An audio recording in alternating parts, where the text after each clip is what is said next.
usually start with what do I know about who I'm talking to, just to prove to my audience that I don't just blindly talk to people. I at least somewhat know the people that I'm talking to, or at least I have a reason that I want to talk to you. Because there are a lot of people that reach out to me that I do say no to in a sense, Mm. um, because they just don't have enough background in something that I'm trying to learn from them. Like it's not a total promotional thing. It's like I talk to people because I think myself and my audience can learn from the people I'm talking to. And since my show covers comics and film, I feel like your team can fill me in on that. Plus, you're now with a publisher that I've been published by, so we can get into that. And then any questions you have about the whole process of trying to promote comics, like we can get into all that super detailed stuff. But Mm. just to start, I'm going to have each one of you, whoever wants to go first, just tell me the rundown of who you are and what brought you to this point to where you're now creators working on a comic book together, and how long have you been working together and all that. Okay, so my name is Motoki, and I'm originally from Japan, and I've been living in LA for almost 30 years. And like for the last 22 years, I've been like running my own production company and producing commercials. And before that, I was like a student and independent filmmaker trying to get films produced in both Japan and the States.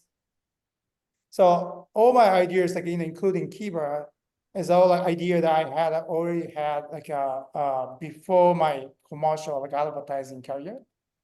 And but I couldn't kind of let this idea go. And after 22 years of commercial, like I still had this like dream that I want to make, create my like movies and stories and stuff like that. So, but I'm a producer, then I don't really know how to write it, and I'm not an artist, and I don't know how to draw. So, I found it, I knew Yumiko that she's an awesome writer, and she wrote every single screenwriting for Kiva, and so I found the team, and I found that like a artist through online, and I found like a colorist and everyone. So I put the team together. I'm a producer, so I'm that's my kind of a profession. So I put the team together and tackle this project. Okay. Yumiko, you want to talk about? Sure. So my name is Yumiko, and I'm also from Japan, but I grew up in a lot of different countries, and I moved to Los Angeles in 2015. Um, so and then I met Motoki in 2016, like a year after I moved to LA, or less than a year. And because was working at his production company, Mt.MELVIL, as like an assistant and an intern. So that's how we met. And then in later in like middle of 2016, I decided to go to film school. And so I was going to leave Mt.MELVIL, the production company. And that's when Motoki reached out to me. Well, we spoke and he brought up the story of Kiva. So this story he brought up about a dog, um, like almost 9 years ago, about 8 years ago. And then we've just been working on it since, but I mean with a lot of breaks in between. And the story has gone through so many different changes. At first, like it was a completely different world. It wasn't about, Fukushima, and it wasn't taking place there. And we sort of just developed it over the years, and then we finally started writing it. I don't even know, I think like during the pandemic, like 2020 or 2021 is when we started writing it. And and yeah, and then we met with the artist and the colorist, and we just started putting it together, I think around 2 or 3 years ago. And it's been an adventure because I've never really written a comic book before. I didn't know how it worked. So I read a lot of um, comic book scripts just to kind of learn what the format is. And it's not terribly different, I think, from screenwriting. So it was an interesting transition. But it's been a really great experience. I've had a lot of fun with it. Yeah. Man, I have you there? Dang it. I wish I knew the website off the top of my head, but there's a website nowadays that has an archive of comic book scripts. And I made a video on it where I talk about how there's like nowadays there's sort of a standard, I guess, if you go through like the top 5 or 6 publishers, they have sort of a standard of how the script should be formatted. But if you go on that website and you look at them all, nobody does it exactly the same. Like everybody's script is slightly different. So yeah, there's no like standard like you screenwriting, there's endless books on how to write screenplays. Comic book scripts, it's like there's like maybe 2, and even though they don't go into the details as much as you'd like. Yeah, it's interesting. I think when before I was getting into Kiva, I had no idea how to. I'd never even read like a comic book script before, so I asked people I knew were in a comic book, like, how do I write a comic book script? And then they recommended all these books they recommended like 2 books on comic book writing. Um, I ended up not reading them, but yeah, like there's this website, it's called Comics Experience. Is that the one you're Yeah, talking yeah, I about? know Comic Experience. I know the guys behind that. That's so cool. Yeah, I just learned about it from like this newsletter. Um, but yeah, every Just single started from scratch. Like we both didn't know anything about the graphic yeah, novel. So like I think a lot of creators that you interview with for the past episodes that we watched, they're all experienced. They've been working on this, and they know how to, cause they gotta know the industry like inside out kind of thing. But I mean, or they've been writing and then working on it. But I or we could just kind of jump in, and so I started it from like physically going to the comic book stores and talking to the person who works there, and then I don't know, just like try to read more books and comic books, and I like same as Yumiko, that she kind of had to quickly understand how to write the script for comic books and stuff. So What made you, since you're both from Japan, the, so many people that I talk to are that interested in this space, especially in independent comics. We're all super interested and love Eastern, like the manga stuff. So, and everybody wants to, I say everybody, but a large amount of people want to create the like tankobon format and publish manga in both the US and Japan.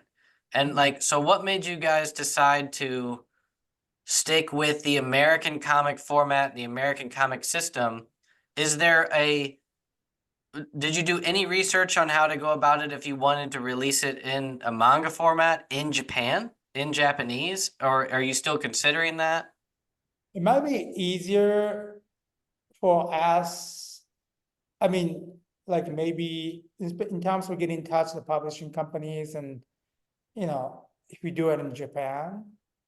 But I mean, of course, I mean, not thinking about, okay, but I think, I don't know, like I just like that idea that we create something that will bring it back to Japan, because I know that Japan is always, in terms of the animation or manga, everything's coming from, most of them coming from there, then, what other Asian countries, but not, they don't really, maybe might be interesting if something comes from this side to them, so that's why I kind of like that idea, but I don't That know. makes sense.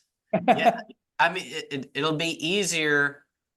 I always say, like, you can always expand out. So it's like if you start with that, it's probably easier to start in this format and then release it into as another medium, or like you said, have like another publishing company acquire it. But I always wondered that, like, yeah, if you have the advantage of our, because like someone like me, I have to hire someone that can help me translate my scripts into Japanese, like, and even if I wanted to self-publish it and release it to Japan, it's a whole process. Whereas if in America, but it's like someone else can the publisher sort of fills all that information, but it's like if you actually have the ability to do it yourself, it's like I would consider possibly doing it that way. Like, what made you just decide? Like, at what point did you start pitching publishers? And did you ever consider just like self-publishing or crowdfunding? first?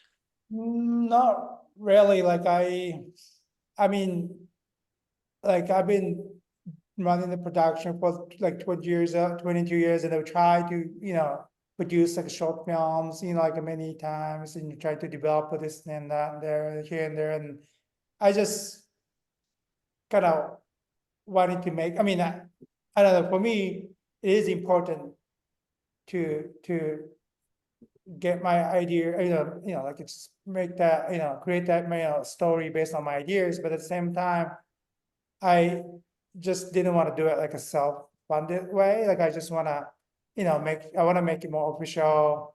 I don't know. I just had an ego that I guess I've done it enough. Like in terms of like films and like I've done so many like self-produced short films type of stuff. So, but in terms of this comic, I didn't want to do the same thing. Yeah, no, I totally get that as well. Which also does bring me to how much would you take on, like, let's say perfect world, uh, you Kiva is a hit in the independent comic space.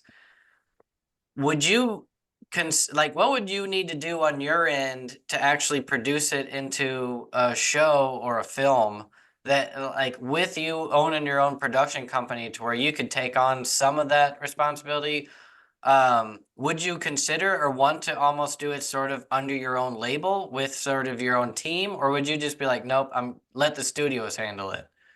I mean, for me, I don't know about Yumiko, but I mean, I think we'll try to make. Like you said in the show, one of the episodes you had, we're not trying not to make any money off the comic and stuff. And I think that our main goal is to make that, it could be an animation series based on Kiva. So to make that happen, I don't really mind if the studio or other production company you know take the idea to make that happen. I mean, of course, it's nice to be a part of it, but I think for me, it's important to make that happen. I get you. And then to do that, I think, since we're pretty new in this industry and we're gonna, we're probably gonna do like a lot of like self promotion as much as possible. Because like you said in the episode, I don't think the publishing company would do a lot in terms of promoting the IP. So I think we are ready to kind of promote on our own, and just to be kind of more recognized by other production studios. And we also like, notice throughout the years of producing, I have some network, here in the States and here in Japan, there in Japan, with a studio or producers that I can also self-promote it. I can take it to the, to them as well. Like, but it's easier for me if it's already published and it's already drawn as a, like a, as a comic or graphic novels, because so they can kind of see it, quickly rather than just me talk about it. Yeah, of course. Yeah, The product speaks for itself in the yeah, end. yeah. Um, I well, I think guess I can sort of back up a little bit back to the creative side of this stuff. So, what would this comic be rated? Because looking through it, the artwork is amazing. Uh, it looks really professional and well done. Uh, but it also seems a bit more hardcore and violent in a way, or to where it seemed like this might be even more adult themed, I guess, than it might seem on its surface. So, walk us through like what is the plot for this, and if it were to become like a show or something, do you see it as a movie or as a like a ongoing series, or what's the full grand vision of what this story is? Miko, you want to talk about that? Sure. So when Motoki first approached me with the story, we had no idea it was going to be a comic book at all. He um he actually was like, I'm thinking of writing a book because I want to make a film about a dog, And I feel like maybe writing it as a book first would make sense because it's from the perspective of a dog and it might be difficult to shoot that. And then it became this graphic novel. So we hadn't really thought out exactly what kind of graphic novel it would be because we weren't that familiar with the graphic novel space as a medium. And but as we developed the story, I think, and we made the setting Fukushima, um, I think in my mind, it makes a lot of sense for it to be much more geared towards like TV, just because it is a character-driven story. It is set in these settings like Fukushima and like with this very unique kind of world, but because we've been developing it with kind of chapter markers in mind where the character grows through these different issues. I think it makes a lot more sense for it to be geared towards a TV adaptation than a film adaptation. Um, sorry, what was the question again? I don't Like, remember. like maybe PG-13. Oh, like the Okay. rating. Yeah. Yeah, and I think we did a lot of research on Fukushima and on we wanted something I think is really important about this story and if it does uh end up becoming an adaptation is considering the authenticity of the story and of the location and the setting of the characters. So if it does go into development into a different medium, I think a lot of respect does have to go into that, and it has to be the the setting of Fukushima and what happened there would have to be very much respected, and it's not something that can just be brushed over in development. Um, I think because, well, I have a personal relationship with Fukushima in that I visited a lot right after the 2011 disaster because my father lived there. And so I think that kind of experience did inform a lot of the storytelling. And on top of that authenticity of the setting, I think the character's journey is also it's more character focused than like a genre piece, like a science fiction um, or fantasy kind of genre. So in terms of what kind of comic book that it is, I think it's something that's maybe a little bit more unique, a bit more character focused, and the setting is very important. In terms of the rating, there is a little bit of violence and like adult themes, and I think that comes from again, the character focused storytelling, if that makes sense. Yeah, yeah. Like a Japanese manga is kind of, I mean, I've read Japanese manga for like all my life and whole life. And like they look like a really cute character, but next page, I mean, there's a head chopped off. And I mean, that happens all the time. And I'm so used to it. So I didn't really think about the rating because, I kind of like, like a realistic, like, like expression, like, that I've seen many dead dogs on the street and how brutal that got beaten sometimes. And, like in America and in my neighborhood, I walk around, I saw the dead rabbit eaten by, um, the, coyote. How brutal that looks like. I mean, but I don't want to get away. I mean, if it needs to be drawn like that, then I don't like shy away. Like I like to keep it as authentic as possible.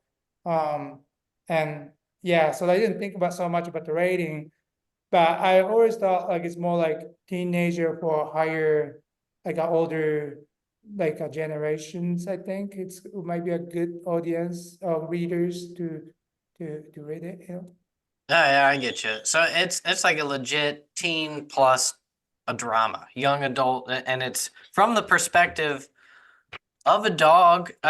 Or is it like is there a main human character that we follow in addition to the dog? Yeah, there's mainly like it's a dog POV, but there's a one kid that he's kind of a, he's the owner or master of the dog, like the Kiva, I mean the dog.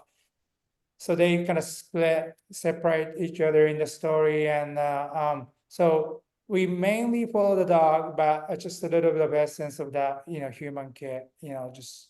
So here the main characters are a dog and a kid. That's why I was like saying like you coming into that, you're like, okay, you sort of just naturally sort of incline like, oh, okay, it's sort of targeted at kids, and then you open it and you're like, oh, this is a very real I love that kind of stuff. Um, so that's where same with whenever I try to condense so we talked off air, but I will bring it up here. Like you were saying, like you actually had sort of partnerships that helped you get your publisher. On the other end, a lot of us just go from we make a product or we start a product and we then have to pitch publishers. Um, and it's same with films where you and it's kind of like what people care about, or whenever I say people with publishers, it's sort of three things. It's that log line, genre, target audience. And then sub that, it's sort of who are the creators and what else have they done? How big's their audience? But the main things they're looking for is like, is the genre in something that people are interested in? Is the log line a hook? And is the audience part of us as a publisher? Is it our audience? And so if we publish sci-fi at young adults or whatever, so and a lot of times we have to then think about or like condense, or we get asked by the publisher, or at least from my perspective, I don't know about every guy. I say we, like just us, everybody in it. But I then am asked, they want specific examples of what is your book similar to? Like, what is another story that you would say it falls in line, it's in the vein of blah and blah? Um, so where does your story lie in the sense of like what other movies, shows, books are out there to where like it's in this vein of this kind of thing. It's sort of a young adult drama that follows this, it's this genre. Can you fill me in on those blanks? Okay. Well, I got inspired a lot by the Watership Down. I mean, of course, there's no rival to that book, but in terms of the book, like Watership Down times, like I also like Mad Max. So the movie That Mad. is sorry, that's amazing to be like this is a cross between Watership Down and Mad Max, because Watership Down goes down in the history books as like, did they really expect kids to enjoy like it's one of those where they say like the craziest films targeted kids, and that's what I was saying, like yours is exactly in that vein to where it's a bit too hardcore for kids, but it's a very real story that kids should be able to handle. But yeah, us American audiences, our anime is Disney movies, and to go to that actual intense emotional family dramas is like a step out of the ordinary to where it seems peculiar when something like that becomes popular. Yeah, yeah. What do you think, Yumiko? Like, you have other stuff, like, you want to add something? Yeah, I think Watership Down was the main reference that Motoki brought up from the beginning. I think another thing is like it's a coming of age story. So it's a coming of age for both the kid and for the dog. And it's a story about uh finding a home or finding a family, finding a place for yourself in the world when everything's kind of fallen apart. And I think that's like a coming of age, that's a big theme in coming of age. So so I don't know, like things that come to mind weirdly is Stranger Things, even though it's a science fiction and or fantasy, it's totally different world, but it's also about young kids and it's also got like these like more less family friendly themes, and also the tone is pretty dark. So I think that's just like in terms of target audience wise, that's something that comes to mind. Um, and then yeah, I think like growing up, I also read a lot of manga. I think that's just something that's normal that we grow up with, and manga tends to have a lot of these kinds of um these less family-friendly themes packaged as this comic book.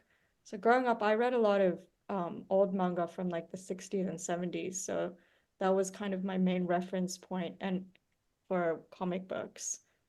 There's this one comic book that's from, I think, the 60s called Survival. It's a Japanese comic book, and it's about this kid who is left behind after this huge disaster basically wipes out almost all of everything he knows, and he has to survive. And it's a coming of age story. It's about I think he's either like he's a teenager, he's in high school or something. So yeah, it's hard to place these kinds of references in the context of an American audience, but that's just something normal that I grew up with reading manga. Yeah, that's why I feel like it would maybe Scout can almost become that main publisher that because there are a ton of us Americans that are more heavily influenced by the Eastern titles. Like you just said, Survival. Later, I'll have you give me more titles that we can give the audience of stuff from the past. Um, it and there's nothing in the US mainstream wise that's releasing those kinds of stories because it's not just the formatting, it truly is like you're saying, it's the style of storytelling. And this is what my main writing partner and it's so funny because whenever we were writing movies and comics together, he was way more into Japanese anime and the manga stuff than I was. But I was telling him, I was like, there's nobody's writing stuff that like we want to write that's more intense, more hardcore, like goes over more adult themes without being overtly, grotesque, some of that stuff. But like, and he was like, actually, what you're talking about, it exists.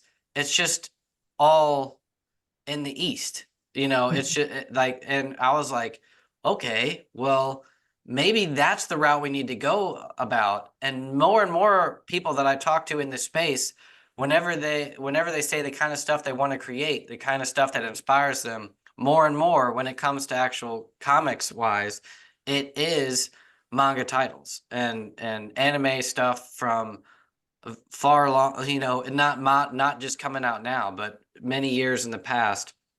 So that's why it's just interesting that I really do. I talk about this on my show all the time, but it's like I feel as if we're in a transitionary period to where it might seem like people talk about comics are dying and Hollywood is dead or changing, and I'm like, I think we're just seeing more of East and West mixing together to where the young creators that are coming about, we're getting an equal from all sides. When you go on Netflix, you get an equal amount of Korean and foreign shows than as you do American shows, and they are dubbed. So it's almost like you're getting them together. And the most popular ones nowadays, I mean, the best example was Squid Game, is like the #1 worldwide, especially in the US. And I think the youth are coming about that. And whenever it comes to what they're actually consuming, not many of them are reading as much Marvel, DC, or even the independent comic books as they did in the past, but they are reading a ton of graphic novels and manga stuff.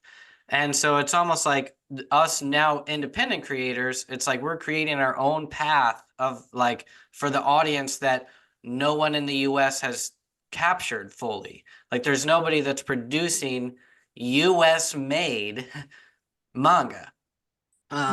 Which brings me to like, I guess, what's your take on that or the future of where things are going and where you kind of want to, if you were to continue this series or make more, like where do you want to place your cards in this game, I guess?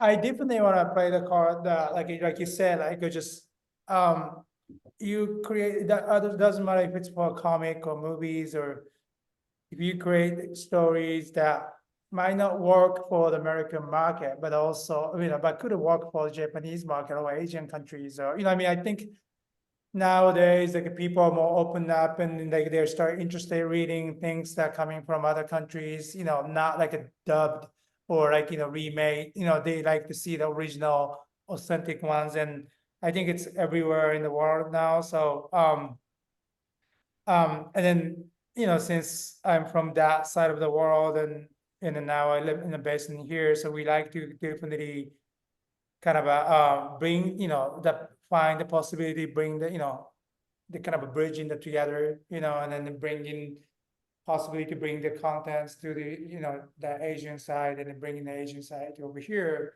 which has already been happening, but I'd like to push that direction more. I get you. Do you do either of you write screenplays or try or go that route? Yumiko, I'm a the screenwriter, yeah. Not necessarily for Kiva, but have you so I'll back up a little bit. So whenever I was published through Scout, I had pitched them. I was like, "Hey, I actually can write the screenplay for this. If that would help sort of sell it, I can be like, we can, you might pitch that story, but if they want, the script, or at the time I was like, I have a pilot episode of what would be it as a, and they were like, no, they're like, what really is helpful, or it's like all they're pitching is the book itself. And it's actually when it comes to studios, because they're trying to get like the biggest fish, it's like what they want is they want control over the script, and they want a name attached, or at least like someone sort of out of their own system, writers that they've worked with or know, or however that goes. And they're like, so it's actually a detriment if you write the script, because it actually makes it sort of less valuable from their perspective, because I was an unknown screenwriter. But on your end, you might be different if you guys have written screenplays to where it'd be almost have more credibility. And I'm just wondering, like, if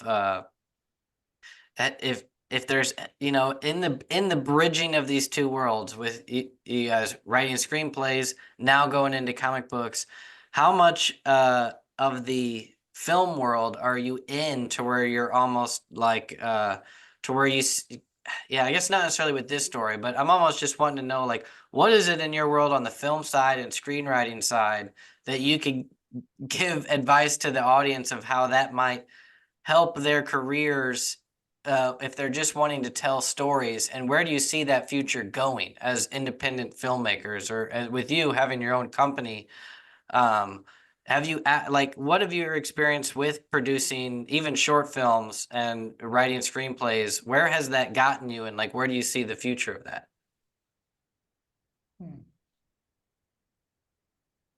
Sorry, I ask a million questions at one time. I think for me, like as a screenwriter, the scripts that have gotten the best responses are not the stories that I think other people want to see. As in, I feel like a lot of times there's this pressure to write and create things that for the market, for what we think the studios want or what executives are looking for. And I don't think that's a good way to approach storytelling. I think you should just write what you want to see. And because the truth is, nobody can really predict what the market wants. It's kind of like this whole year has been kind of a mess in terms of it's been so slow, and like so many factors go into how the market responds to things. And so I get, for example, I get feedback from people, like, oh, you should write more geared towards this thing or geared towards that thing because that's what people are looking for. And I would take those notes, but I feel like if that's the only kind of direction that you're taking for the kinds of story you want to tell, it's not going to be as grounded in your voice and in what you want to write.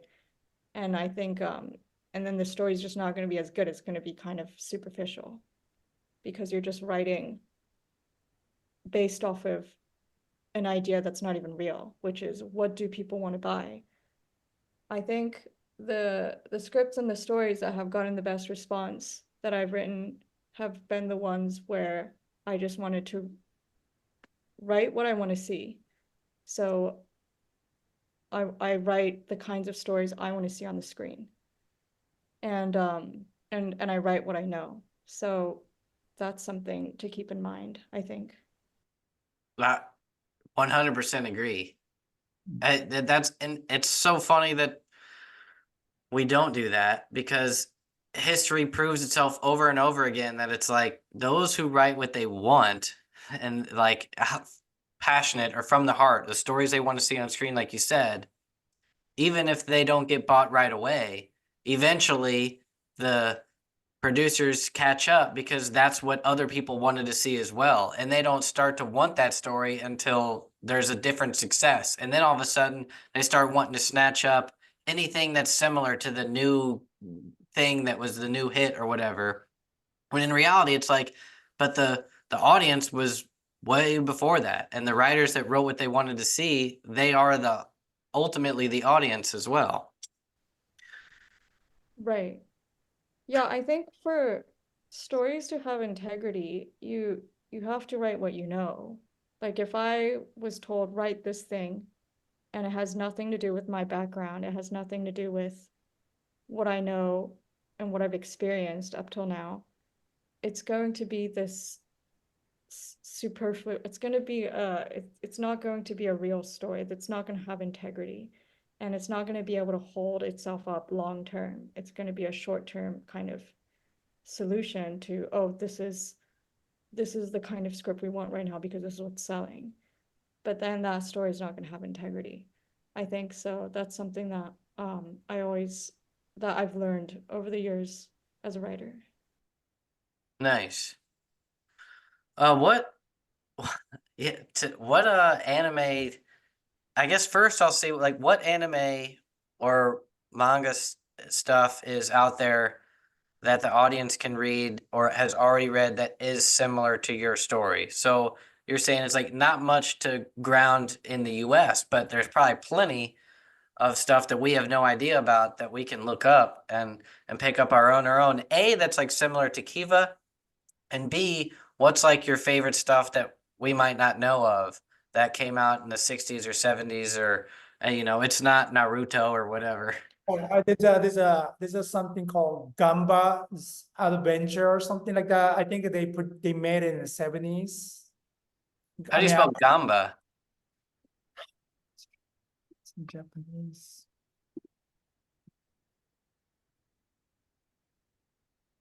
Sorry. Gamba, Got it. Gamba, Okay. like a gumbo, but gamba. No Boken, Bouken. This is definitely I really like it. And then Kiba, if it is something available, I think if you keep, Okay. they will be like, okay, you know. So this is something I watched when I was a kid, like talking about like 6 or 7 years old, like on TV, it was on TV, and I was watching, and it's like a group of like rats or mice. Like they try to run away from this. What do you call what do you call that? But they are predators, and then some of them got killed brutally. But that was something that we were watching on TV. It was like that's how we grew up. So Yeah. it was very natural that we came up with a story for like Kiba, and it's definitely some scenes that I kind of like that. Yeah. One of my favorite mangas is totally different from Kiba, but it's this really it's a horror manga and it's called Drifting Classroom. And that's about these kids in elementary school. So they're like these really little kids, and their whole entire school is transported into this post-apocalyptic wasteland. And there's so much body horror and a lot of violence, but the characters are these little kids. And the main story is the boy wants to get home to his mom. That's the main story. But he ends up having to like, it's kind of similar to Kiva because he ends up having to be the leader of You these never group of. told me. Oh, yeah, I think I did. It's so good. It's so good. It's very creepy. It's very like old school kind of style. Yeah, I've heard of it. Yeah, but I Yeah. know you liked it. Another another manga that I love that's more contemporary is 20th Century Boys by Urasawa Naoki, who is also a big reference for our artist Bashar. He's a big fan of this Japanese comic book writer he's one of like the masters. He's like a big deal and very well known. And 20th Century Boys is also very good. It's a story about it's also like adult themed, but it's very epic in its scale and in the world. But it's also quite character based. I also I really love some Western graphic novels. I'm not terribly familiar with like comic books, but I love like Alan Moore. Um, there's this one graphic novel called Black Hole. I think there's so much amazing Oh, yeah, content. there are so many, yeah. Yeah. Oh yeah. Yeah. And then, obviously growing up, I in terms of anime, growing up, I watched a lot of the Ghibli um Mhm. films like Nausicaa, Valley of the Wind, or Princess Mononoke. So those also have kind of these like a little bit violent stuff, even though it's like supposed to be family friendly. That's how, Um, yeah, that's how I was introduced to it. It's whenever I was growing up, uh, nobody paid attention to any Eastern stuff until Spirited Away came out. And Spirited Away actually came to theaters, and that was like a game changer to where it was kind of like, I mean, of course, there was Crouching Tiger. There was stuff that's like American made, like remakes of Eastern stuff, especially like in films. When it came to anime, that was my first introduction to it.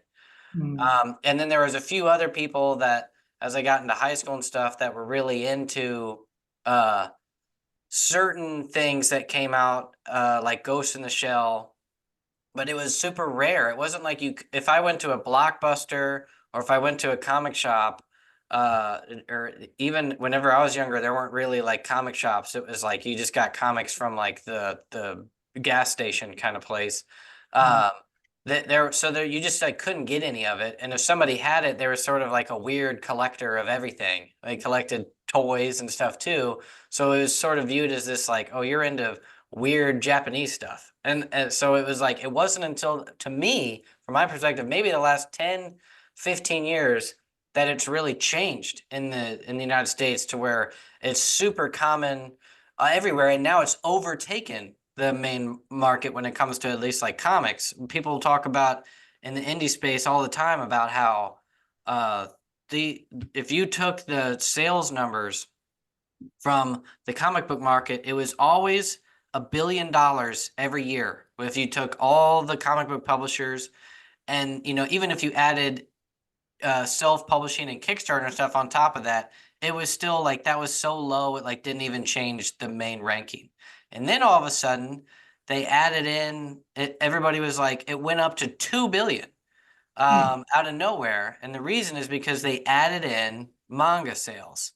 And it's like and then whenever they broke it down, it's like when it really came to what people are buying in the United States, the majority of what we're buying is the same like four series, or like it's like number one is young adult graphic novels, and those are or truly like kids graphic novels, like Captain Underpants and Dogman.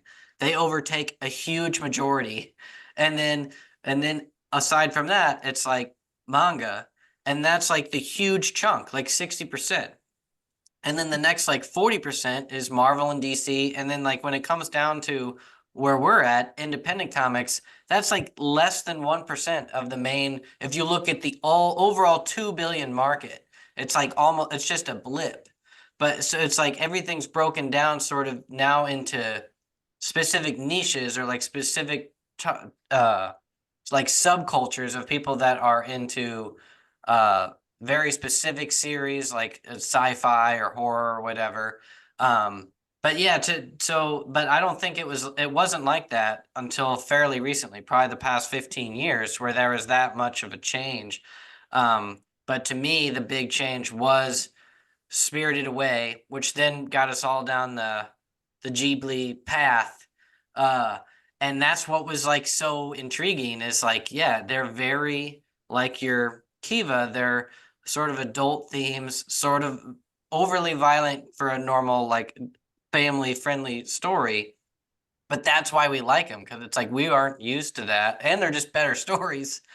Which made me realize we never actually said like what is your elevator pitch for Kiva? Like what's the log line for it? And like the way you were describing those other uh shows and books and stuff, tell us your own book. I'm so bad at that. What about Yumiko-san? You do that? Sure. I have mine too, but I'm so not so confident on this. Yeah, I hadn't prepared. Let me think. So I'm just gonna go off the top of my head. Kiva is a story about a dog who's left behind in this abandoned town, in this abandoned wasteland after a terrible nuclear disaster that happened in 2011 in Fukushima. And he's left behind and he's left on his own. And the story is he needs to find his family. But on his way, on this adventure where he goes to search for his family, he meets a whole new family of dogs, and then ultimately has to choose between the wild family or his human family. Elevator door opens now. Okay. Wow. Gotta go. I don't know if that made any sense, but Yeah, that's highly intriguing actually. So what I feel like there's a whole aspect to this from a marketing perspective, definitely, but also just like the intrigue of the story is a lot of us, including me, is like we knew of that disaster, but what happened there? Like, and what's the real impact like, and how much does the story get into, like you said, the actual real place, the real aftermath of what happened?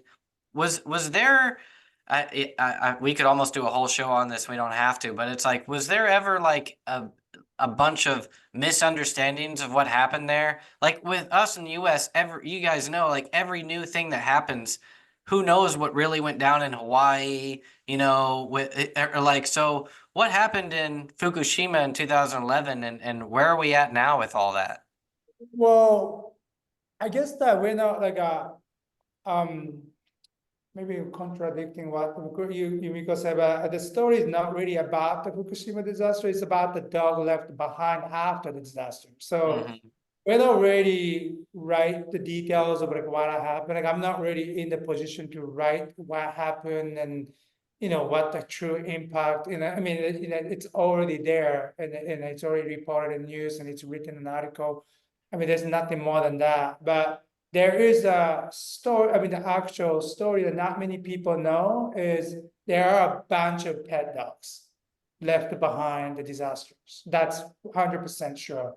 That's not too famous. And because back then, a lot of dogs, I mean, it's, Fukushima is and especially that area that got damaged by the disaster, they're like a countryside.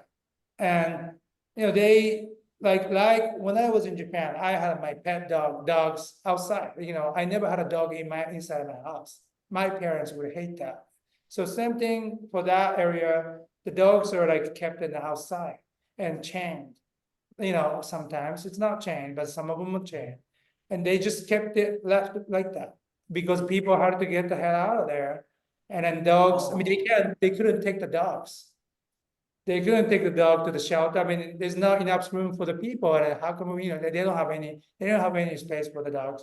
So they left all the beloved dogs, cats, and everybody, the cows and everything. And then they shield the area. It's like a Chernobyl, right? Like they seal the area so nobody could, go inside. But there's some like a hardcore, like pet lovers that they had this mission that they had to rescue their dogs or other people's dogs. So they kind of illegally went inside trying to rescue the dogs as much as possible. So that's how, like, there was an article about those people, and that's what I read it. That's how I got inspired a lot, and then, so yeah, so it's not the story of Kiba is not so much about actual disaster, but it's we kind of focus on that little Well, run. that's a great aspect. Interesting. That exactly what I was looking for. Like, what's the part of the story none of us know? And that's what it is. Like, ton of people had to leave their pets behind, and Yeah, and what happened to couldn't pet legally go back. Sorry. yeah, what happened to your pet dog if they left behind after the disaster? They have to survive and they have to be independent. So, there are, it just the story like Akiba, of course, it's dramatized like quite a bit, but it could happen, and I'm sure it has happened in a similar way. That used to be a pet, but they had to survive, so they left their, their like houses or whatever, so they became like a stray dogs and stuff like that. So um that's I think that like a story like fascinates me a lot, um and I also like this like family stories that mean finding their families and anything family related. I'm always interested. So Kiba is kind of a combination of those. Yeah.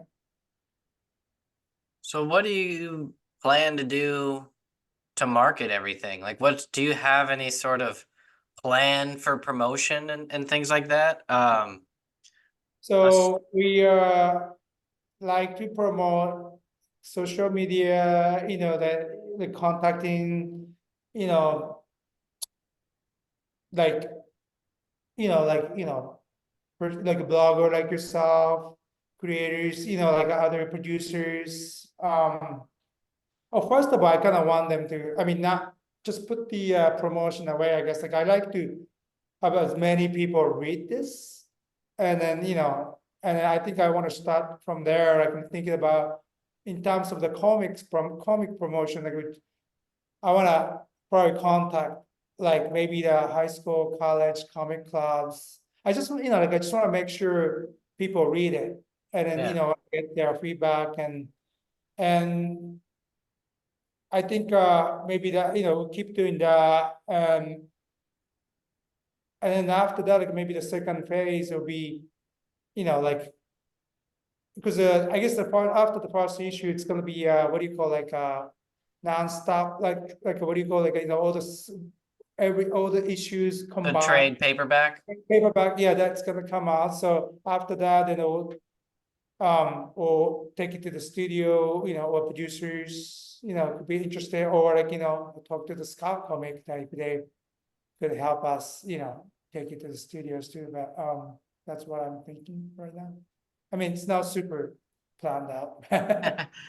No, yeah, but that's at least you have some form of plan because yeah, plenty of creators will come on and just be like, "I came on your channel. That's my whole, that's my whole plan." It's like, I'm sure you have a better, like a better, like, suggestion or advice for that promotions and stuff. Like I mean, I guess again, like we like to have as many people as to read it as possible. So um digitally, physical, like, of course we go to the conventions and go to the bookstores as much as as many times as possible.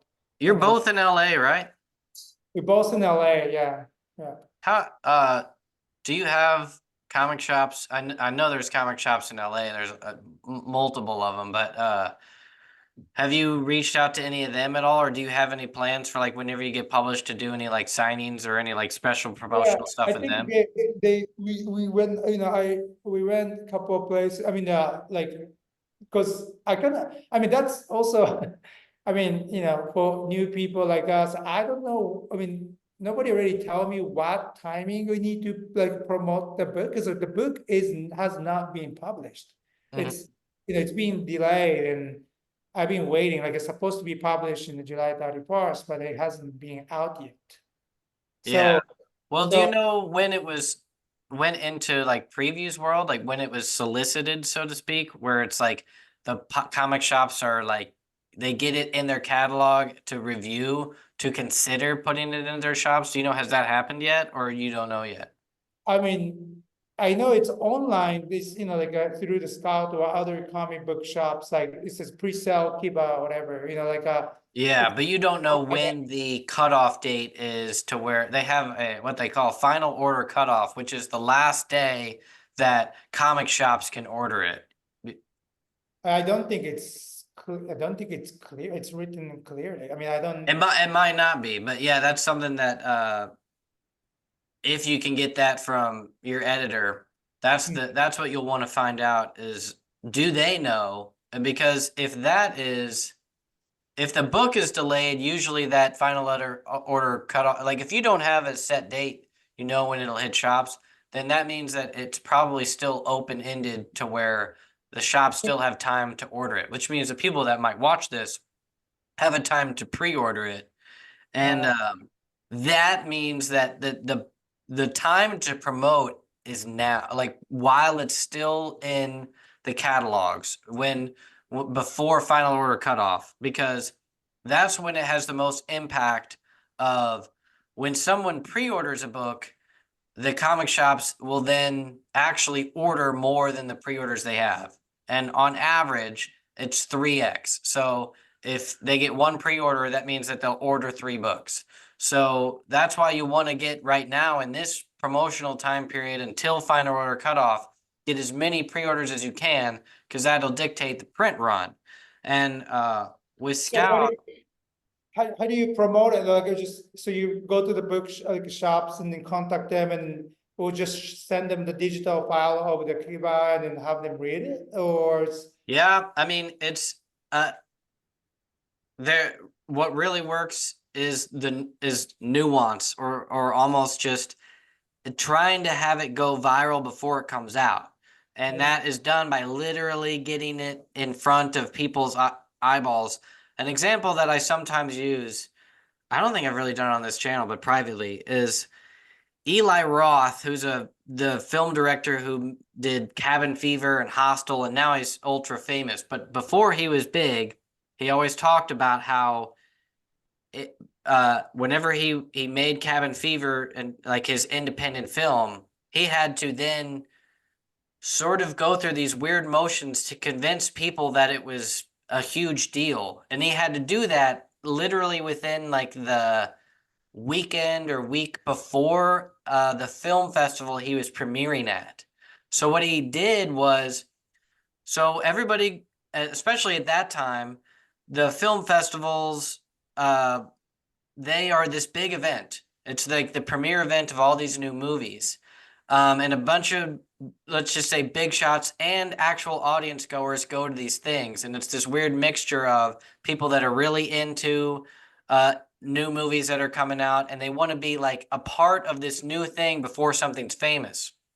Well, and they want to ride that ship. Everybody now, the big wigs, they want to find the film that's going to be the new, what are the people like talking about that's going to be the new hit whenever it finally like hits the mainstream eyeballs.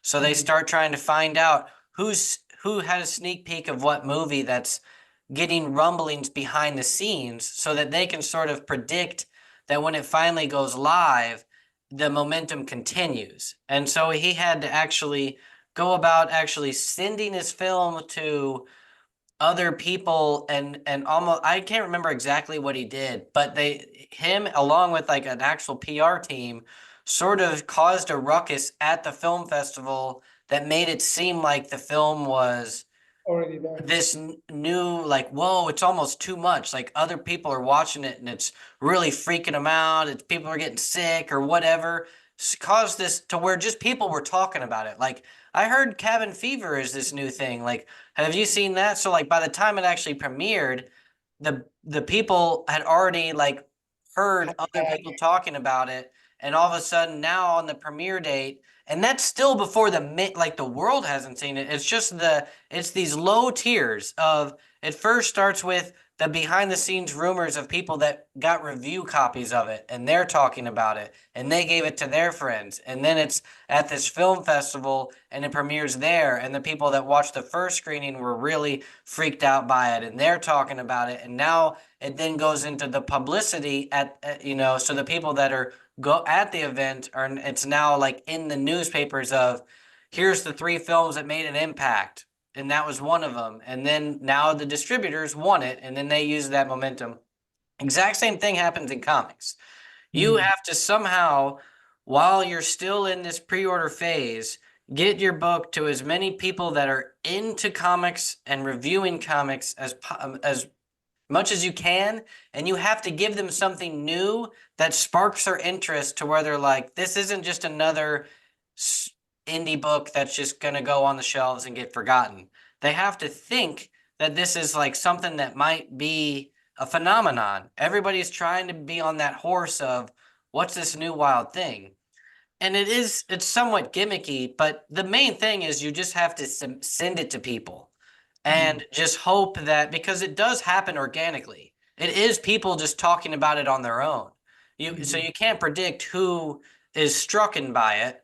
But if you can get it out to as many people, and if you can be strategic about who you send it to and who they might then send it to, that's where the key kicker is. So like, it's where my success happened was like, I submitted it to actual people that reviewed things online through blogs, and those people happen to then, or even like Scout sends the books out to YouTubers and things like that, and other artists, or like people like myself that have channels. And then if somebody else, and like what happened with me is there was a creator named Comic Tom 101 who's now a lot bigger on YouTube, but at the time my book really just like struck him as a really awesome new book that was coming out.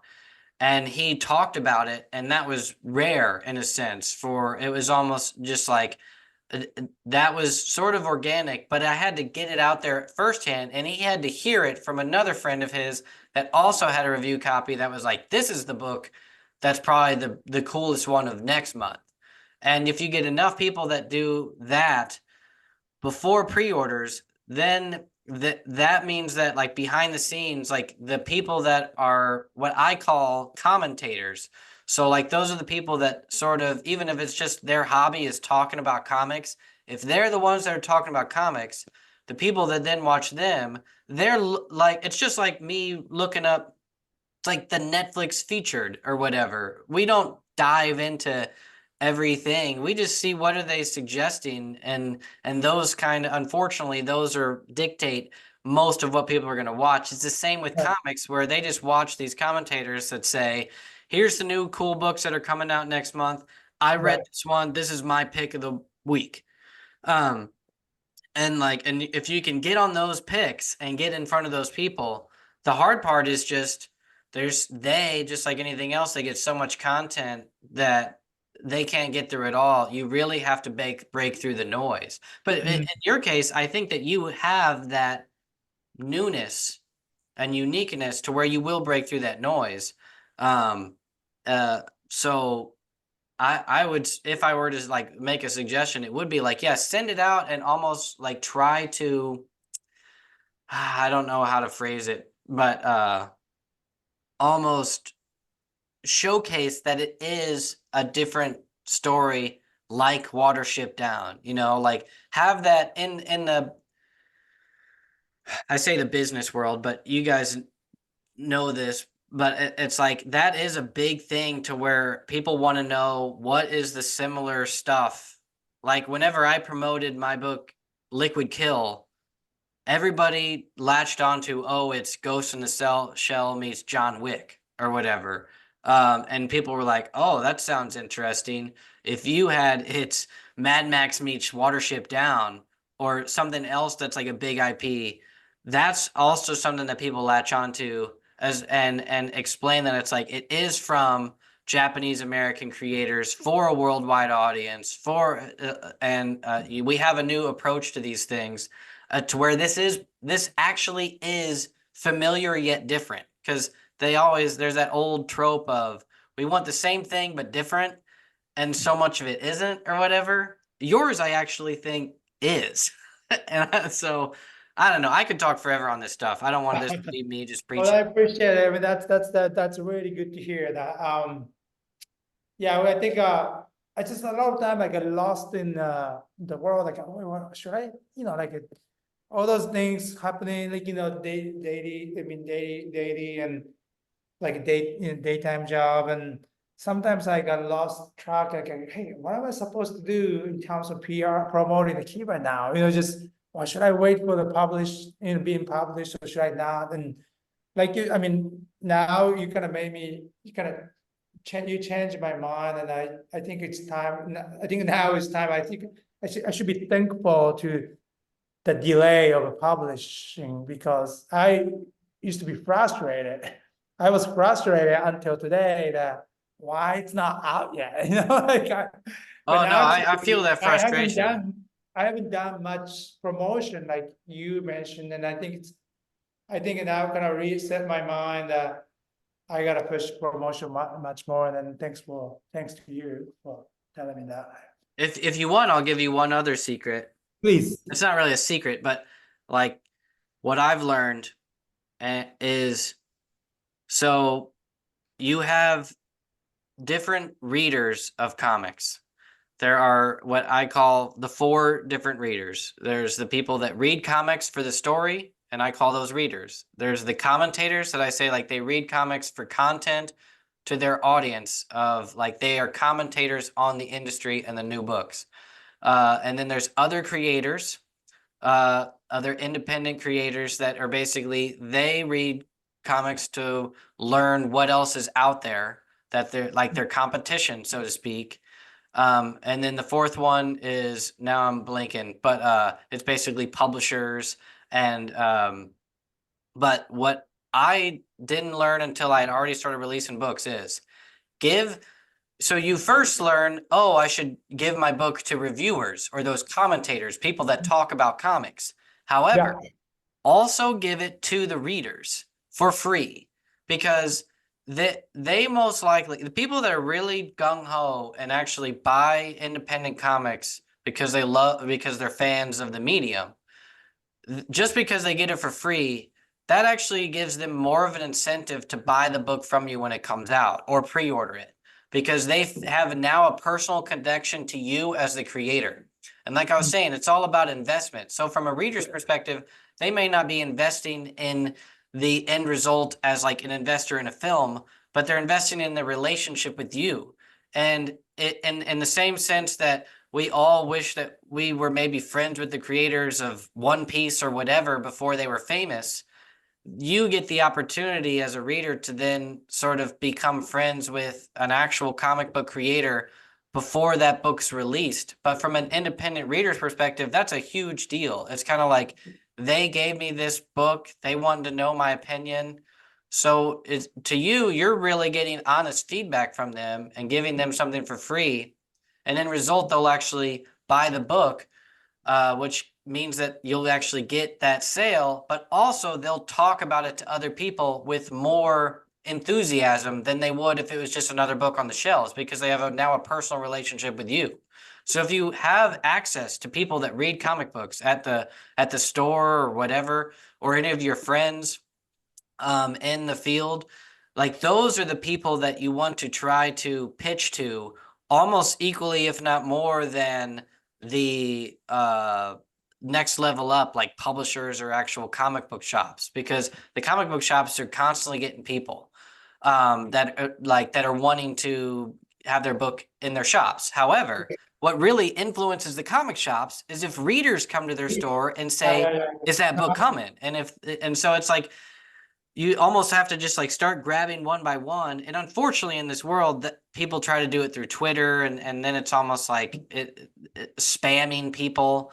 So it's still a difficult thing to do. It's still not easy to actually find the readers and like give them advanced copies and stuff. But after your first book comes out and you start to have a fan base, it becomes very easy, because now you can just continue to expand your fan base. And that is why Kickstarter is now such a big thing, because people have now seen that growing success of the readers want a personal relationship with the author, and that grows with time. It just grows exponentially when you do it through a publisher. That makes sense. Makes sense. Yeah, that makes sense. I feel like, I mean, word of mouth is so, I think that's like the best way for things to spread, right? Like even with That's, film, yeah. books, like, so, and then ultimately it comes down to the people who read it. Yeah. That the secret to it all is word of mouth, great product.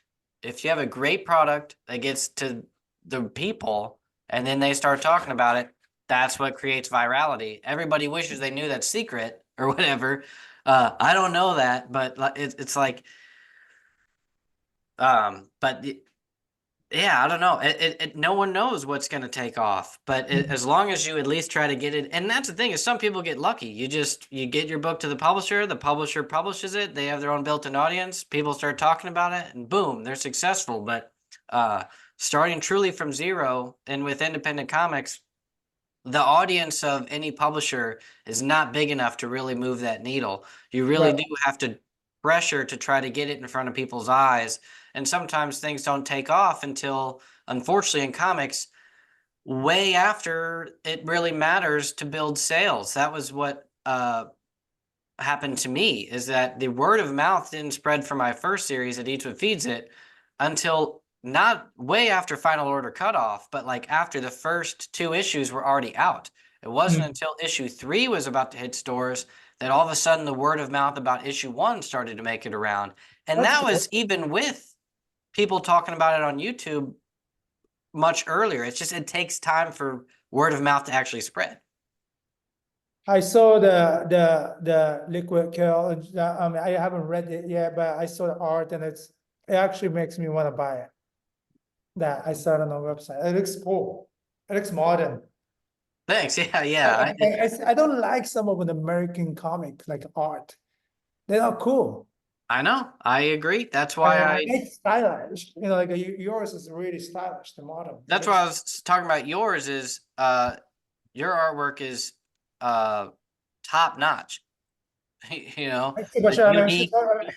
yeah, I wish the artist Bashar is here with us right now, but Yeah, that'd be awesome. he never drawn dogs. I mean, he's based in Switzerland, but he's from Iraq, and he's Well, Muslim culture. They don't. I mean, the dogs are not really like the dogs. It's a bit different dogs. I mean, like the way they interact with the dogs over there. It's a different from the way we interact with dogs here. You know, like it's not.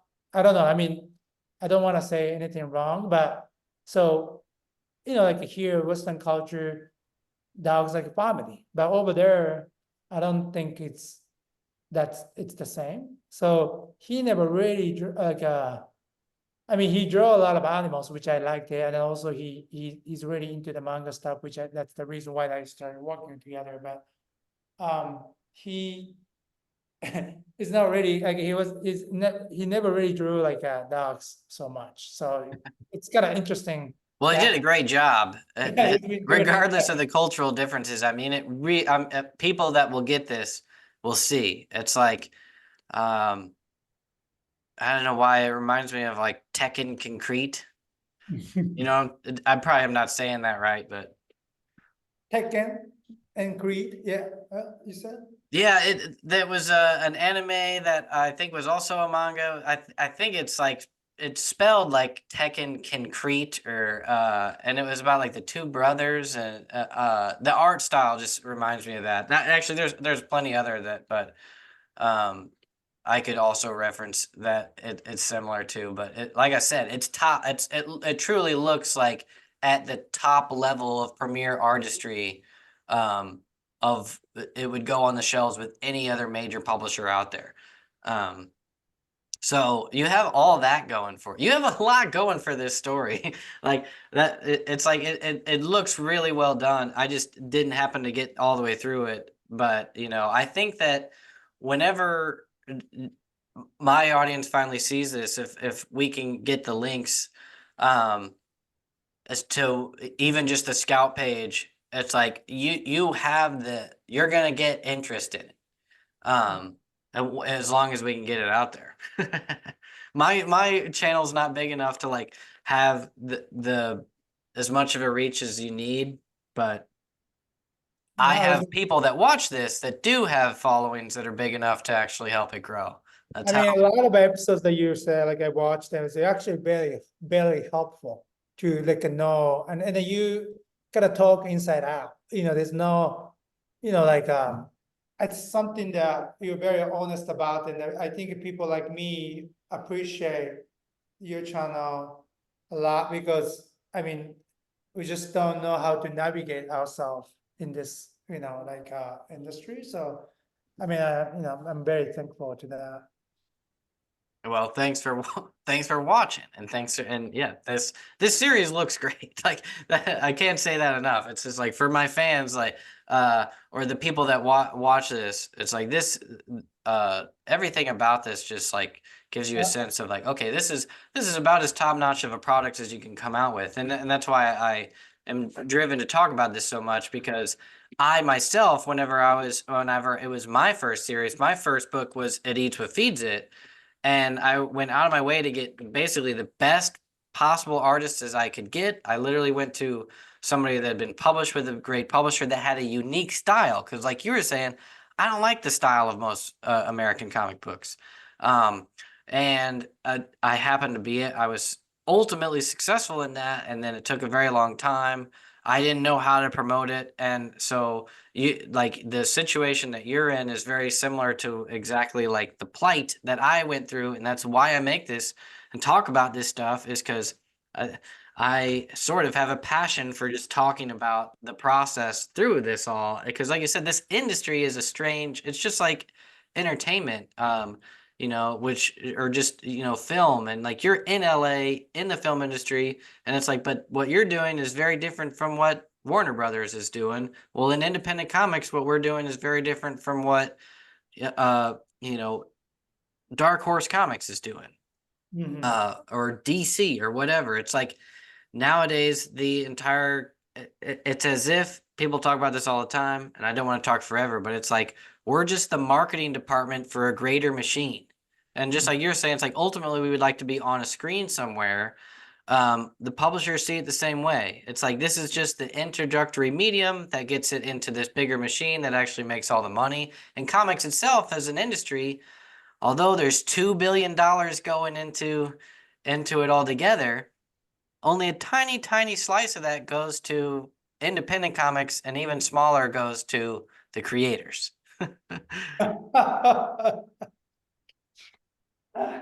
Yeah. What final notes do you guys want to talk on? I think we've gone well over an hour now, and I feel like I've talked too much. And I definitely want to bring you both back on whenever the series is actually live and out and you like maybe whenever the trade paperback is being promoted, so we can talk about your actual experience with the publishing process and what all kind of feedback you got as far as on the back end is interest in it.